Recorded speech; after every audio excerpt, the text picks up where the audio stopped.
This vision from Chinese state media, the People's Daily, shows the crash site.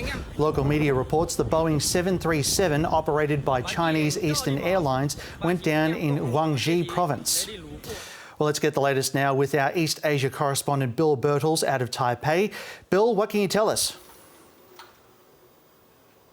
Well, Manny, a major rescue operation is now underway this evening with about 300 firefighters deployed to that mountainous area in Guangxi province where this plane went down. But to be honest, from all that we understand about this crash, the chances of people surviving it seem very slim.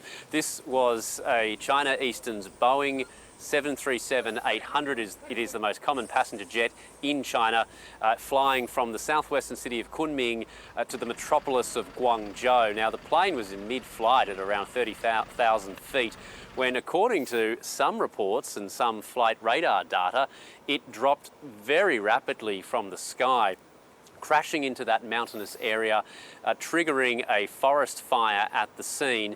Earlier reports from state media said that rescue crews were in the vicinity, but clearly they hadn't been able to access the actual crash site. We've just heard in the last few minutes that rescue crews now are at the crash site. They have recovered debris, but as I said, there is no clear indication of whether or not there would be any survivors. But looking at the circumstances, Manny, not particularly likely. Now, Bill, President Xi Jinping has reacted to this incident. What's he had to say? Well, he says he's shocked by the crash of this China Eastern domestic flight, and he's ordered an all-out rescue effort. These are the sort of things you would expect the Chinese leader to say. But he also is not requesting, he's demanding that local officials and aviation officials properly handle the aftermath. And I suppose that is alluding to the great interest that is going to be in the cause of this crash.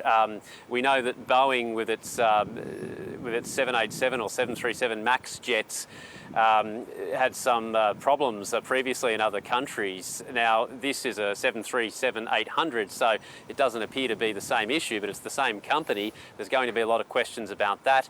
Also, too, was it pilot error? These are the sorts of things that the investigators are going to be looking at.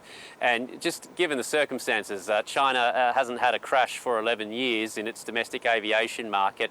I think a lot of people will be shocked by this and demanding answers.